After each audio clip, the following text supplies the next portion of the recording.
मित्रों, Arab world के अंदर सबसे ज़्यादा मजबूत मिलिट्री अगर किसी मुल्क की समझी जाती है तो वो मिस्र है।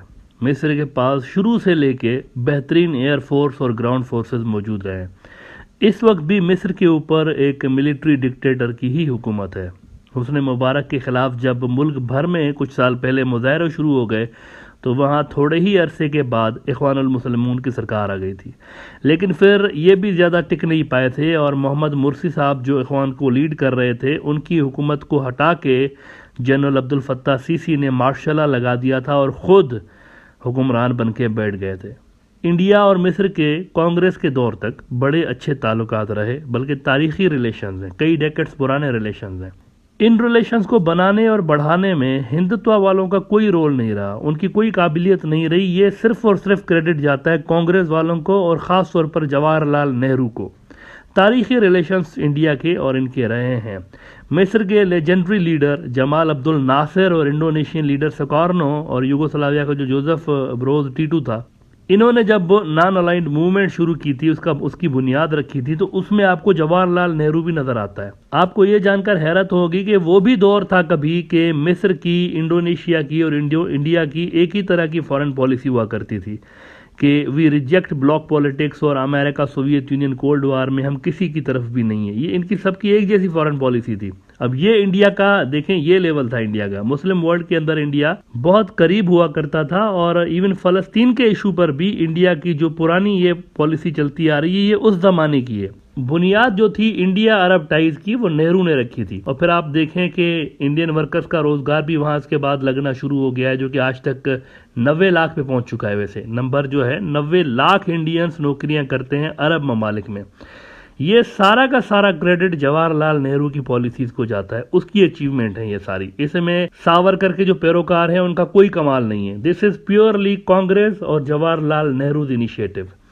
आज तक आप देखें उनकी पॉलिसी से इंडिया फायदा उठा रहा है। हर साल इंडिया की जो फॉरेन रेमिटेंसेज है उसका सबसे बड़ा हिस्सा अरब मुल्कों से ही आ रहा है, जिनके रिलेशंस नेहरू ने बनाए हुए थे। इंडिया का सेक्युलर चेहरा दिखा के नेहरू ने ये सारी अचीवमेंट्स की थी जो कि आज तक इंडिया को बेनिफिट देती हैं।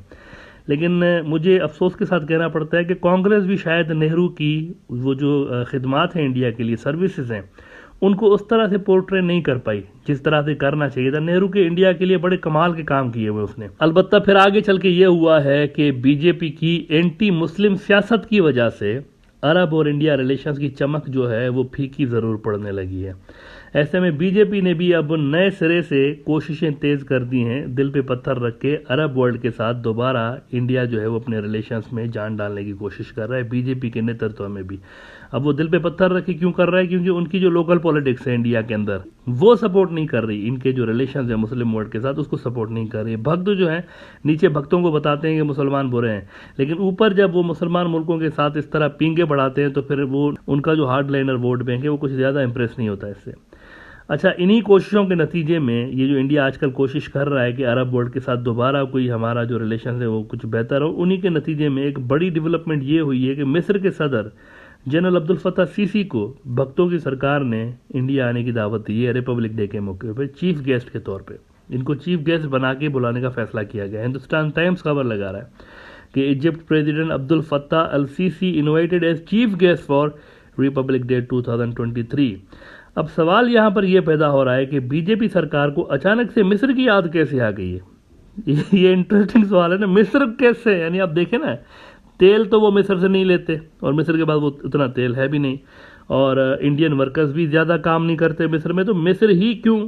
मिडल ईस्ट के अंदर आप देखें अरब वर्ल्ड में इतने सारे ऐसे मुल्क हैं जिनके साथ इंडिया के ट्रेड और ऑयल और इन्वेस्टमेंट के टाइज हैं, तो मिस्र को क्यों बुला रहे हैं? ये एक इंपॉर्टेंट क्वेश्चन है ना। आज के इंडिया मिस्र टाइज जो हैं वो जवाहरलाल नेहरू के ज़माने के तो नहीं है, तो फिर आज मोदी साहब को कैसे याद आ रही है इसकी, मिस्र की? देखें, लंबे अरसे से इंडिया कोशिश करता रहा है मिडल ईस्ट के अंदर किसी न किसी तरह का कोई सिक्योरिटी से जुड़ा हुआ रोल लेने के हवाले से, क्योंकि जब तक मॉडर्न डिप्लोमेसी में किसी मुल्क की सिक्योरिटी रिलेशंस मजबूत नहीं होते ना, तो वहाँ पर स्ट्रेटेजिक टाइज नहीं बन पाते। आप कितने ही अच्छे ज़बरदस्त इकोनॉमिक टाइज बना लें, लेकिन जब डिफेंस टाइज नहीं होते ना जब तक, तो उन दो मुल्कों के दरमियान स्ट्रेटेजिक टाइज फिर नहीं बनते। इंडिया के ट्रेड टाइज तो हैं अरब वर्ल्ड में और अच्छे खासे ट्रेड टाइज हैं, लेकिन इंडिया के स्ट्रेटेजिक टाइज अरब वर्ल्ड के साथ आज भी ज़्यादा गहरे नहीं हो पा रहे, क्योंकि डिफेंस और सिक्योरिटी के हवाले से India has very limited role. अब रवायती तौर पर की जाने वाली कोशिशों के बाद, एक होता है ना हमसे ये ले लें और इस तरह, वो नहीं बन पा रही बात। इस तरह की कोशिशों के बाद इंडिया की एक नई और कुछ अलग किस्म की कोशिश इस बार नज़र आ रही है अरब वर्ल्ड के अंदर अपना ये जो सिक्योरिटी और डिफेंस से जुड़ा रोल है उसको बढ़ाने के लिए। मेरा ये ख्याल है कि जनरल अब्दुल फत्ताह सीसी को इनवाइट करना भी इन्हीं कोशिशों का नतीजा है। ये चीज़ मैं किस बेसिस पे कर रहा हूँ, देखें, इधर सीसी साहब के आने की खबरें आ रही हैं मीडिया में, और उधर इंडिया ने मिस्र को ज्वाइंट वॉर ड्रिल्स और तेजस जहाज इंडिया का जो है वो ऑफर किया हुआ है मिस्र को कि आप हमसे ये ले लें। डेक्कन हेराल्ड देखें क्या स्टोरी लगा रहा है, दोनों स्टोरीज को वो एक कंबाइन करके देख रहे हैं। कहते हैं कि president Sisi invited for Republic day as India offers horses Tejas LCAC to Egypt. सितंबर में इंडिया के रिक्शा वाले मंत्री नींबू मिर्ची वाले बाबा राजनाथ सिंह साहब गए हुए थे मिस्र अलॉन्ग विथ जयशंकर साहब, और वहाँ पर भी ऑफर करके आए थे यही इस किस्म की। फिर अब जनरल सीसी को इंडिया ने बुलाया है, तो इनको मजीद जो है वो मस्का लगाने के लिए बुलाया गया है, इस उम्मीद के साथ कि तेजा बिक जाएगा इजिप्ट के अंदर और हमारा कोई सिक्योरिटी रोल, फिर जो है कोई पोर्टफोलियो तो बनेगा कम से कम हमारा रीजन के अंदर, कुछ हम भी देते हैं, हमारी भी कोई प्रोडक्ट्स हैं डिफेंस की, कुछ तो बनेगा। इस वक्त तो ज़ीरो है ना इंडिया, क्या दे रहा है वहाँ पर मिडिल ईस्ट के अंदर, तो कोई बहुत बड़ी प्रोडक्ट्स तो है नहीं उनकी, छोटे लेवल की प्रोडक्ट्स भी नहीं है वहाँ पर। तो पाकिस्तान के देखें कम से कम मिलिट्री तो मौजूद रहती है हमेशा, और कई सारे डिफेंस इक्विपमेंट्स जो हैं वो भी पाकिस्तान से मिडिल ईस्ट के मुल्क लेते रहते हैं। लेकिन दूसरी तरफ इंडिया की ना तो कोई मिलिट्री नज़र आती है वहाँ पे, ना उनके कोई डिफेंस से जुड़े हुए कोई लंबी चौड़ी शॉपिंग नज़र आती है। जब भी इंडिया की तरफ से इस तरह की नन्ही मुन्नी सी डिज़ायर्स का इजहार होता है ना, ख्वाहिशात का इजहार होता है कि हम जो है ना ये चाहते हैं कि बस हमारे भी प्रोडक्ट वहाँ पर हों, हम भी कुछ रेलेवेंट हो जाएं वहाँ के सिक्योरिटी सिस्टम में, तो न जाने कहाँ से पाकिस्तानी टपक पड़ते हैं आके। इंडिया जो ही कोशिश करता है इधर से पीछे से देखते पाकिस्तानी खड़े होते हैं। अभी इंडियन तेजस बिकवाने की कोशिश ही की जा रही थी कि ये खबरें भी साथ में सामने आ रही हैं कि इजिप्ट जो कि लंबे अरसे से पाकिस्तानी JF-17 थंडर लेने में इंटरेस्टेड रहा है, एक बार फिर से इजिप्ट ने पाकिस्तानी JF-17 थंडर जहाज़ों में इंटरेस्ट जाहिर की हुई है। इधर से इंडिया कह रहा है कि मिस्र और हम जो है वो ज्वाइंट ड्रिल्स करें, लेकिन पता चला कि वो इजिप्ट और पाकिस्तानी फोर्सेस पहले से ही ज्वाइंट ड्रिल्स उन्होंने शुरू कर रखी हैं। एक तो वो जो मुस्लिम मिलिट्री अलायंस बना हुआ है ना, एक तो उसमें दोनों मुल्कों की फोर्सेस होती हैं साथ में, लेकिन इसके अलावा भी ज्वाइंट ड्रिल्स शुरू हो गई हैं दोनों मुल्कों की। और हिंदुत्व सरकार 2 साल पीछे है इस मामले में, पाकिस्तानी 2 साल आगे हैं इस मामले में। पाकिस्तानी फोर्सेस के साथ लास्ट ईयर भी इजिप्ट की जो एयर फोर्सेस है उन्होंने स्काई गार्डियन एक्सरसाइजेज शुरू कर रखी हुई हैं।